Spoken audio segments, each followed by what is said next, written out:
पूर्व उपराष्ट्रपति जगदीप धनखड़ ने साल 2022 में उपराष्ट्रपति पद का शपथ ग्रहण किया था।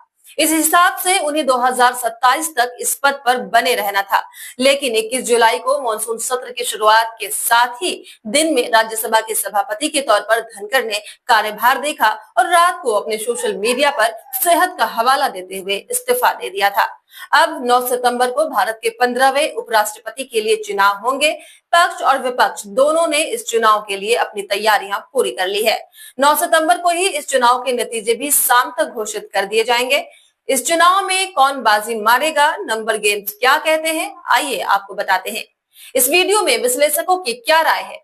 एनडीए की तरफ से उपराष्ट्रपति पद के लिए महाराष्ट्र के राज्यपाल सीपी राधाकृष्णन को अपना उम्मीदवार बनाया है।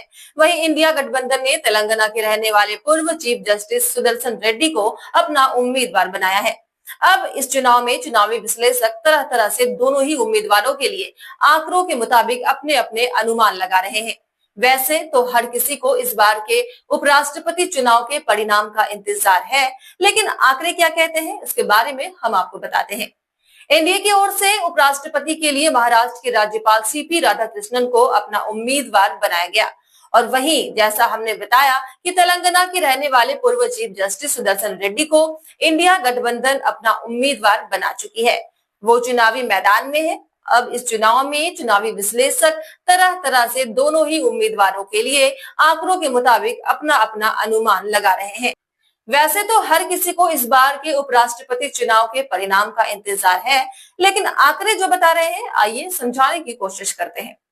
अगर उपराष्ट्रपति चुनाव में कोई क्रॉस वोटिंग नहीं हुई तो एनडीए बहुत आसानी से इस चुनाव को जीत लेगा और एनडीए के उम्मीदवार सीपी राधाकृष्णन देश के 15वें उपराष्ट्रपति चुन लिए जाएंगे।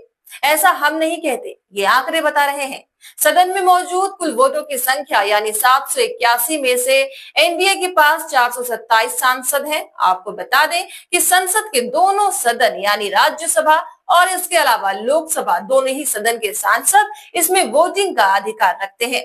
एनडीए के पास 427 सांसद हैं, जो कि इस चुनाव को जीतने के लिए मिलने वाले 391 के बहुमत से कहीं आगे हैं। मौजूदा समय में एनडीए के पास लोकसभा में 293 और राज्यसभा में 134 सांसद हैं। कुल मिलाकर 427 ये संख्या बैठती है।